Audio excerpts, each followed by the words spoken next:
Hi guys, welcome back to Rumi's Life, or welcome if you're new, and today I'll be going through a really quick analysis of what I predict the housing market's gonna look like in the next couple months. And again, this is coming from a random person on YouTube who like barely has 200 subscribers and who doesn't even have a real estate license. This is just a random person's opinion based on what she's been observing, just a random apps like Zillow.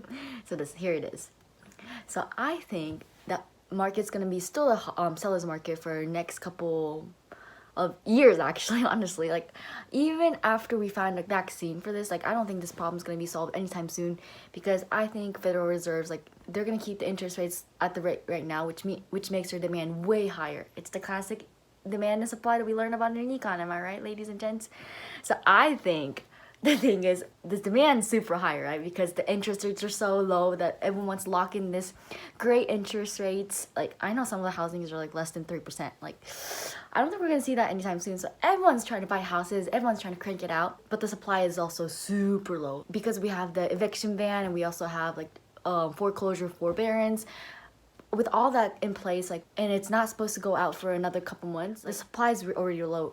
On top of that, like a lot of the contracting stuff are paused right now. Like so many projects has been put on pause, and even after there's discovery of vaccines, I don't think it's gonna increase that fast. This also depends on where you live too, because like Midwest, like we're more likely to jump on that gun and start the project even if it's not really safe. But if you, for example, you live in New York or like California, for example, like most of their housing is even more, their supply is even less because no one's building new houses, no one's renovating new houses.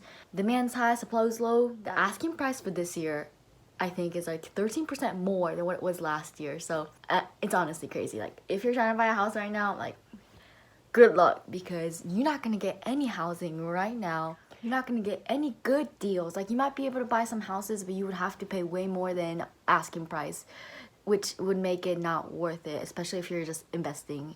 If you're trying to buy houses for your own purpose and you're gonna live there for like 10, 15 years, it doesn't really matter what the value is today.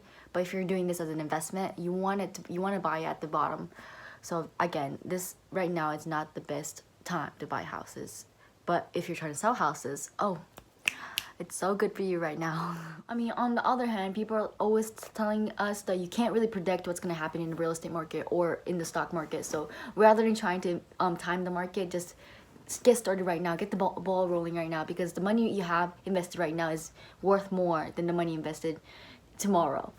Meaning, I can't remember what podcast I was listening to, but it was saying like, oh, you know, I invested this much money in 2000, but I wasn't a genius. I just invested, and any money then from 2020 point of view is already appreciated a lot. So if you guys enjoyed these kind of videos, make sure as always you like, subscribe, and share, and let me know what kind of content you want to see on this channel, because I'm kind of going everywhere with this. So, bye.